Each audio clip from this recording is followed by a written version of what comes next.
एक बार फिर से आप सभी का स्वागत है हमारे YouTube channel JK math and भक्ति चैनल पे। और आज हम आपके लिए लाए हैं 20 इंपॉर्टेंट क्वेश्चन मैथ से सिलेबस से रिलेटेड।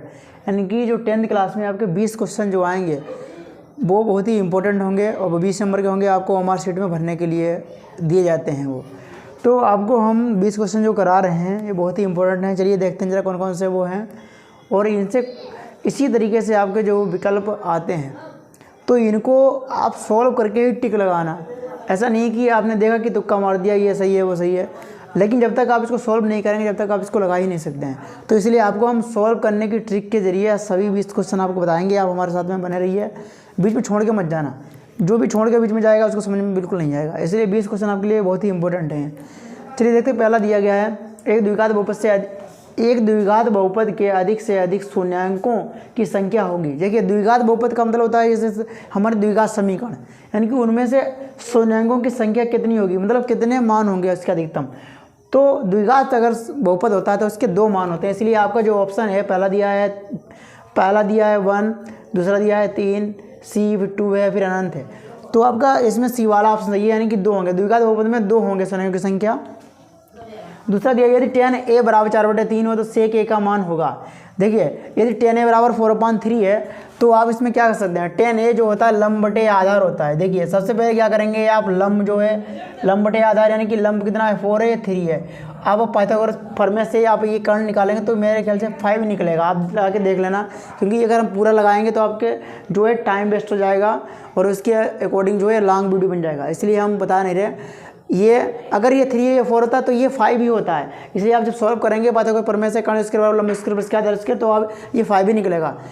हालांकि कितना हो गया, ये 10a बराबर 4/3 और sec a का फार्मूला होता है ये आधार कर्ण बटा आधार होता है। देखिए sec a का फार्मूला होता है कर्ण बटा आधार, तो कर्ण कितना है इसमें 5 है और आधार कितना है 3 है, तो यानी कि 5/3 इसका आंसर हो जाएगा आपका डी वाला।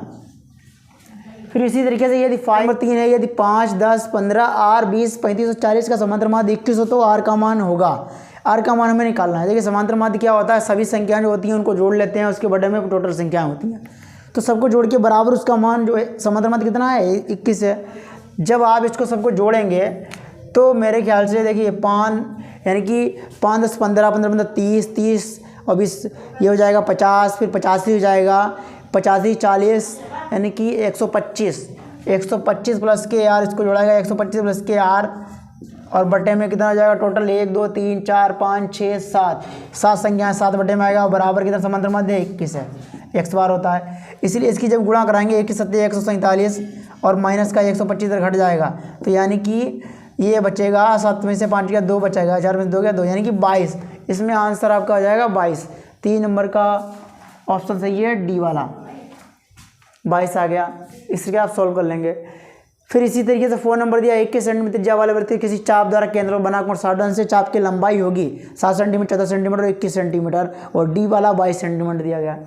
तो जब आप इसमें चाप की लंबाई पूछा जा रहा है और थीटा भी कोण दिया है 60 अंश, तो फार्मूला इसमें जो आपका लगता है देखिए, और त्रिज्या कितनी आर दिया है 21 सेंटीमीटर, तो आपको जो फार्मूला होगा थीटा बटे 360 और चाप की लंबाई के लिए 2πr होगा।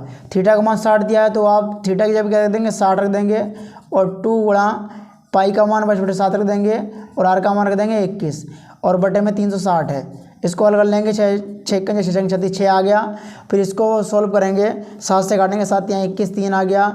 फिर इसको जो है 3 से काटेंगे 3 1 3 3 दूनी 6 2 आ गया, यानी कि 2 1 2 2 11 22 11 दूनी 22। इसका आंसर कितना आएगा 22 आ जाएगा। चौथे वाले का आंसर भी 22 होगा और ये ऑप्शन डी वाला सही होगा। फिर इसी तरीके से 5 नंबर किसी पूर्णांक p के लिए प्रत्येक धनात्मक विषम पूर्णांक का रूप होगा। देखिए किसी पूर्णांक p के लिए प्रत्येक धनात्मक विषम पूर्णांक, देखिए विषम पूर्णांक जो होते हैं वो आपके 2n+1 के रूप में होते हैं, तो विषम पूर्णांक के लिए क्या हो जाएगा, p है यहाँ पर दिया गया तो 2p प्लस का 1 हो जाएगा, यानी कि बी वाला ऑप्शन हो जाएगा। देखिए ये क्वेश्चन हर कई बोर्ड परीक्षाओं में आ चुका है, पूछा जा चुका है विकल्प में। यहाँ पर अगर p कर दें तो 2p+1 हो जाएगा, अगर यहाँ पे n कर दें तो 2n+1 हो जाएगा, अगर m कर दें तो 2m+1 हो जाएगा। अगर कहेंगे सम के लिए तो 2m केवल रहेगा, और m अगर है तो p कहेगा तो सम के लिए तो 2p आ जाएगा। विषम के लिए 2p+1 होता है। फिर 6 नंबर पे बाई अक्ष पर एक बिंदु जो बिंदु a 6,5 और b -4,3 से समदूरस्थ है का निर्देशांक होगा। देखिए वाई अक्ष पर क्या होता है, x0 होता है, यानी कि x0 और y इस तरीके का निर्देशांक होगा। और ये वाई अक्ष पर एक बिंदु, जो बिंदु है ए और बी है, देखिए ए और बी दोनों इस तरीके से ले जाएंगे, ए पॉइंट ले लिया जाएगा, बी पॉइंट ले लिया जाएगा। ए का मान कितना है 6,5 है और बी वाले का मान इसके 4,3 है। समदूरस्थ का मतलब है इन दोनों के बीचों बीच में पॉइंट ये 0,y होगा। इसके बीच की दूरी, इनके बीच की दूरी, दोनों के बीच की दूरी हम निकालेंगे, बराबर करेंगे, तो इसको सोल्व करने पर आपके दो निर्देशांक निकल के आएंगे। और वो निकलेंगे, पहला तो हमारा 0 रहेगा, लास्ट वाला जो y की वैल्यू निकलेगी वो 9 निकलेगी। तो इसलिए आपका ऑप्शन जो है ए वाला हो जाएगा। जब आप सोल्व करेंगे इसको तो 0,9 निकलेगा। इनके बीच की दूरी, इनके बीच की दूरी फॉर्मूला आएंगे, बराबर करेंगे तो आपकी y की वैल्यू जो है 9 आ जाएगी, यानी कि 0,y आपका आंसर। फिर एज 7 नंबर 1, घड़ी की मिनट की सुई 8 सेंटीमीटर लंबी है। 1 मिनट में मिनट की सुई द्वारा बनाए गए तर्जखंड का क्षेत्रफल होगा। आपके 4 ऑप्शन दिए हैं, πr² / 60, πr/60 और 2πr/60, 2πr²/120। और ये माइनस वाला है, माइनस का πr²/60। तो देखो कोई भी क्षेत्रफल होता है वो माइनस में होता नहीं, तो ये ऑप्शन बिल्कुल आपका गलत ही हो जाएगा। आगे ऑप्शन दिए गए हैं, उनको जरा पहले लगाने से पहले सॉल्व करेंगे इसको। देखिए मिनट की सुई जो है, यानी कि मिनट की सुई, कोई भी घड़ी होती है, जब मिनट की सुई इस तरीके से घूमती है, यहाँ समझिए हमारी रेडियस समझाएगी यार, ये घड़ी होती है टोटल 360 अंश से घूमती है और 1 घंटे में कितना घूमेगी, ये 60, मतलब 1 घंटे में 1 चक्कर पूरा करती है। तो क्या कर देंगे, या 60 मिनट में बोलेंगे इतना चक्कर करती है, तो 60 से हम भाग कर देंगे तो 60 को तो 6 यानी 6 आएगा। 1 मिनट में कितना अंश बनाएगी, 6 एंगल बनाएगी, तो 6 आ गया 1 मिनट में। और हमें निकालना तर्जखंड का क्षेत्रफल, इसका फॉर्मूला था θ/360 πr² होता है। थीटा का मान कितना है 6, यहाँ पर जब आप 6 रखेंगे तो 6 × 6 36 यानी कि 60 आ जाएगा, यानी कि πr²/60 आएगा। तो आपका आंसर आ गया πr²/60, लेकिन यहाँ पर माइनस में दिया गया है और आगे को ऑप्शन में देख रहे हैं तो यहाँ पर कोई भी नहीं मिल रहा है। तो क्या करेंगे, यहाँ पर आप 2 से गुणा करके देखेंगे और 2 से नीचे गुणा करा देंगे तो बन जाएगा 2πr², यानी कि 60 दूना कितना हो जाएगा 120 हो जाएगा। तो 2πr²/120 आ जाएगा, यानी कि ऑप्शन आपका डी वाला सही होगा। क्योंकि कुछ क्वेश्चन इससे बन के आते हैं, आपको दिमाग लगाना पड़ता है कि तो πr²/160 अगर ऑप्शन होता तो उसमें टिक कर देते, नहीं है तो 2 से गुणा करा के उन्होंने बनाया विकल्प है, तो गुणा करा के आपका आंसर सही। क्वेश्चन नंबर 8 जो दिया है 210 30/1 + 10² 30 का मान होगा। देखिए ये आपका फार्मूला है, 210a/1 + 10² होता है sin 2a का फार्मूला, 210a/1 + 10² का फार्मूला होता है sin 2a। तो ये एक ही जगह पे कितना है 30 है, जब आप रखेंगे sin 2a एक ही जगह पे आप 30 रख देंगे, 30 दूना कितना हो जाएगा 60 हो जाएगा, यानी कि sin 60 आपका ऑप्शन जो होगा sin 60, यानी कि ये वाला सही होगा। 1 से 11 के बीच में सम संख्याएं जो भी होंगी, देखिए सम संख्याएं वे कहलाती हैं 1 से 11 के बीच में सम संख्याएं कौन कौन सी होंगी, जो 2 से पूरी कट जाती हैं वो सम संख्याएं कहलाती हैं। तो 1 से 11 के बीच में 2 4 6 8 10 ये संख्या होंगी। क्या करेंगे, इन सबको जोड़ लेंगे और जितनी टोटल संख्या होंगी उनसे हम भाग देंगे, तो आपका जो आंसर आएगा वही आपका क्लियर आंसर होगा। देखिए 1 से 11 के बीच में, 1 से 11 में कितना होगा, 2 होगा, 4 होगा, 6 होगा, 8 होगा और 10 होगा, यानी कि संख्या कितनी है 3 2 5 है, 3 2 5 संख्या हैं और इस 5 से हम भाग कर देंगे इनको सबको जोड़ के। जब इनको जोड़ेंगे तो आंसर आएगा 30 और भाग कर देंगे 5 से भाग कर देंगे इसको, तो 5 6 30 यानी कि 6 आ जाएगा। इसलिए आपका ऑप्शन जो आएगा 9 वाले का 6 ऑप्शन, यानी कि डी वाला ऑप्शन सही है। फिर 10 नंबर में शांत दशम संख्याओं में व्यक्त हो सकने वाली परमेय संख्या होगी। शांत दशम संख्याओं में वही संख्याएं व्यक्त होती हैं जिनके बटे में जो फैक्टर बनते हैं 2 के रूप में या 5 के रूप में, इनके अलावा कोई भी फैक्टर बनेगा तो वो शांत दशम प्रसार में नहीं होगी। जैसे 10 नंबर क्वेश्चन आपका दिया गया है, शांत दशम संख्या में व्यक्त हो सकने वाली परमेय संख्या होगी। देखिए जब भी शांत दशम परमेय संख्या में व्यक्त होने सकने वाली बात करते हैं तो कोई भी संख्या होगी उसके बटे वाला जो होता है वो हमेशा 2 की पावर या गुणे 5 की पावर यानी कि 2 और 5 के गुणनफल के रूप में ही फैक्टर बनता है, या तो केवल 2 की पावर में बनेगा या 5 की पावर में बनेगा। तो इस तरीके से ऑप्शन में देखेंगे, अगर बन रहा तो सही है, नहीं वो तो परमेय संख्या होगी, शांत अन्यथा नहीं होगी। जैसे कि 124/164 की बात करें, जब इसको हम सोल्व करेंगे तो ये 2 गुणे 5 के रूप में नहीं बनेगा। फिर 131/30 की बात करें क्योंकि 3 दशामलव 30 होता है तो ये 3 नीचे आ रहा है तो ये भी नहीं बनेगा। फिर 227/625 की बात करें, यहाँ पर 625 है, यानी कि ये 25 की पावर 2 यानी कि 5 की पावर 4 के रूप में बन रहा है, तो ये आपके परमेय शांत होगी। और ये 625 अगला वाला 462 दिया गया, जब इसको सॉल्व करेंगे तो ये नहीं होगी। इसलिए वो सारे विकल्प जो हैं गलत हो जाएंगे, केवल सी वाला ऑप्शन सही होगा। 11 नंबर 2 10 30 बटे 1 माइनस 10 स्क्वायर 30 बराबर है। देखिए इसी 11 नंबर क्वेश्चन और ये 8 नंबर क्वेश्चन सेम सेम लग रहे थे, लेकिन यहाँ प्लस था यहाँ माइनस था। जब भी प्लस हो तो साइन 2a का फार्मूला होता है, और जब भी माइनस हो तो टेन 2a का फार्मूला होता है। तो यहाँ पर 2 10 30 बटे 1 माइनस 10 स्क्वायर थीटा है, तो आपका ये फार्मूला होगा टेन 2a का एक ही जगह पे 30 रखेंगे तो 10 60 आ जाएगा। यानी कि आपका ऑप्शन जो होगा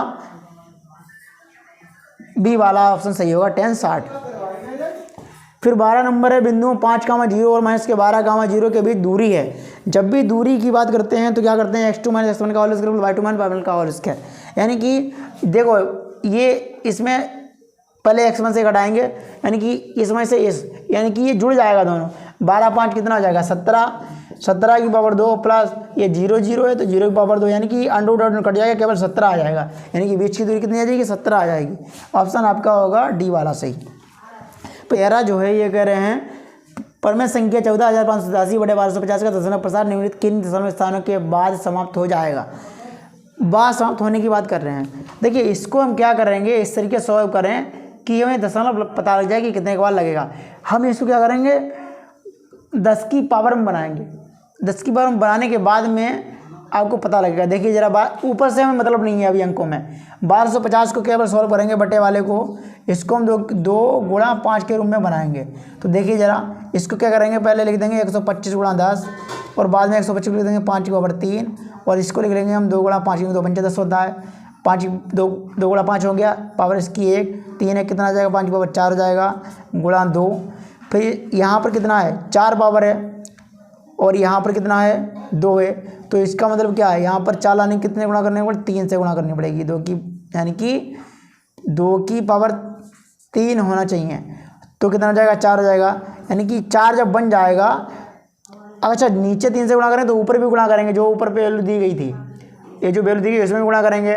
ऊपर हमें दशमलव से मतलब है, इसलिए गुणा करो कोई फर्क नहीं पड़ता है। तो ये कितना हो जाएगा, यानी कि 2 की पावर 3 और ये कितना हो जाएगा 4 हो जाएगा। तो जब ऊपर बराबर तो बाद में कितना आएगा 10 आएगा, 10 की पावर 4 बन जाएगा। यानी कि 10 की पावर 4 का मतलब है 4 0, तो 4 के बाद पॉइंट आपका लगेगा इसमें। 13 वाले में जो है पॉइंट डी वाला ऑप्शन सही होगा, 4 के बाद लगेगा दशमलव 4 संख्या के बाद। फिर 14 नंबर है, यदि tan a थीटा बराबर a बटा b है तो b sine theta minus a cos theta बटे b sine theta plus a cos theta. देखिए इसको हम सॉल्व करने के लिए बहुत सरल तरीका है। tan थीटा जो है इसको हम लिख सकते हैं साइन थीटा बटे कोस थीटा, साइन थीटा बटे कोस थीटा, और बराबर में कितना दिया है a बटा b दिया गया, a बटा b दिया गया। यानी कि इसका मतलब साइन थीटा का मान a है और कोस थीटा का मान है b है। तो साइन थीटा की जगह पे a रख दो, कोस थीटा की जगह पे b रख दो। इसमें जब रखेंगे आप साइन थीटा की जगह पे कितना रखोगे आप a रखोगे, तो देखो यहाँ पर पूरे में a रखोगे तो आ जाएगा ए बी और माइनस, फिर यहाँ पर भी क्या रखोगे कोस थीटा की जगह b रखोगे तो यहाँ पर गुणा होगी तो क्या जाएगा ए बी बन जाएगा। यानी कि ए बी में से ए बी गया तो 0 बचेगा, और 0 के बड़े में कोई भी संख्या नीचे होती है उससे 0 को भाग दें तो 0 आता है, इसलिए इसका ऑप्शन सीधे डायरेक्ट हो जाएगा 0 आंसर आएगा। फिर इस तरीके से 15 नंबर है, त्रिभुज एबीसी में यदि ए बी बराबर 6√3 सेंटीमीटर है, ए सी 12 सेंटीमीटर तथा बी सी बराबर 6 सेंटीमीटर, तो एंगल बी का मान होगा। देखिए आप जब इसको पाइथागोरस थ्योरम की तरह सॉल्व करेंगे इस तरीके से आप लगाएंगे, ये बी हो गया, ये ए हो गया, ये सी हो गया। तो ए सी का मान कितना दिया गया 12 दिया गया, यहाँ पर 12 आ जाएगा। फिर ए बी का मान कितना है 6√3 है, 6√3 आ जाएगा। फिर उसके बाद में बी सी का मान 6 है तो यहाँ 6 रखेंगे। जब आप इसको सॉल्व करेंगे पाइथागोरस थ्योरम लगाएंगे, देखिए पाइथागोरस थ्योरम क्या कहती है, ये कहती है कि अगर इन दोनों का वर्गों के भुजाओं इसका वर्ग दोनों का वर्ग जो है इसके बराबर आता है तब ये एंगल जो होगा वो 90 का होगा। तो देखिए इसका वर्ग करेंगे 6 36 हो जाएगा, फिर प्लस लगाएंगे, इसका वर्ग करेंगे तो आएगा 6 36 और गुणा 3 आएगा, यानी कि 3 का 18 और 3 3 9 1 10 108 और 36 को इन दोनों को जोड़ेंगे तो तकरीबन 144 से बनेगा। और ये 12 का भी वर्ग कितना होता है 144 होता है। इसका मतलब क्या एंगल भी आपका 90 डिग्री बनेगा। यानी कि 15 नंबर का आपका ऑप्शन जो है वो हो जाएगा सी वाला ऑप्शन। फिर इसी तरीके से 16 नंबर है, यह द्विघात समीकरण 3x² minus 6x plus k बराबर 0 के मूल्य समान है तो k का मान निकालिए। देखिए इसकी तुलना हम करेंगे x² plus bx plus c बराबर 0 से करेंगे तो a का मान कितना निकलेगा 3 निकलेगा। देखिए a का मान इसका 3 निकलेगा और b का मान माइनस का 6 निकलेगा और c बराबर कितना जाएगा k हो जाएगा। मूल बराबर होने पर फार्मूला होता है b² माइनस 4ac बराबर 0। b का मान रख देंगे 6 36 आएगा, फिर -4 गुणे a का मान 3 और सी का मान कितना है के बराबर 0। तब क्या करेंगे 4 3 12 आएगा, ये माइनस के 12 के हो जाएगा, उधर गया माइनस का 36 और बाद से करेंगे 12 36, यानी कि के का मान 3 आ जाएगा। ऑप्शन आपका जो होगा वो डी वाला होगा। 17 नंबर जो क्वेश्चन है, बिंदु -6, 8 की मूल बिंदु से दूरी होगी। देखिए जब भी मूल बिंदु की बात करते हैं तो सबसे पहले क्या कर देते हैं, -6 और 8 जो है इसका दोनों का वर्ग कर देते हैं, दोनों का वर्ग कर देंगे और अंडर रूट में, जैसे कि 6 36 हो जाएगा और प्लस का आ जाएगा 8 8 64। देखिए -6 इसका वर्ग करेंगे तो प्लस में ही आएगा, इसलिए 6 36 और प्लस का 8 8 64 हो गया, दोनों जोड़े कितना आएगा 100 आएगा और 100 का वर्गमूल निकालेंगे कितना हो जाएगा 10 हो जाएगा, यानी कि आपका ऑप्शन सी वाला इसमें सही होगा।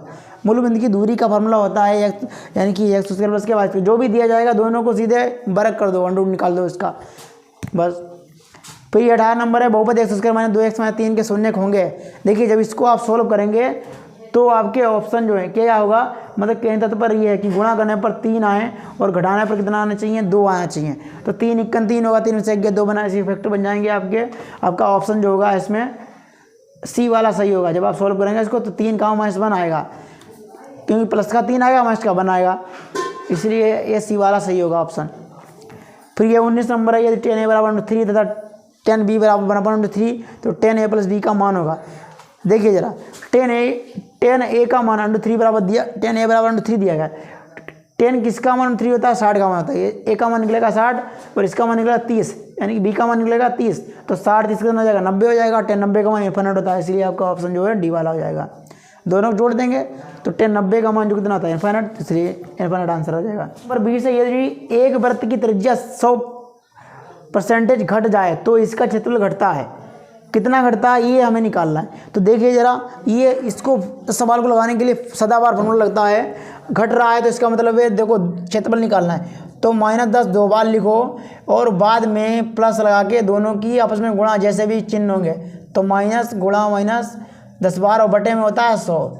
तब इसको जब सॉल्व करेंगे तो -10 - 10 कितना हो जाएगा माइनस का 20 हो जाएगा, और ये प्लस माइनस गुणा करेगा तो प्लस आएगा, यानी कि प्लस हो गया, और 1 0 1 कैंसिल 1 0 1 कैंसिल, यानी कि बन जा 1। तो 19 में से 1 घटाएंगे कितना आएगा 20 में से 1 घटाएंगे तो बचेगा माइनस का 19, यानी कि कमी कितनी हो रही है 19% की कमी हो रही है, तो इसीलिए आपका आंसर हो जाएगा 19%। माइनस चिन्ह ये दर्शाता है कि ये जो है कमी हो रही है।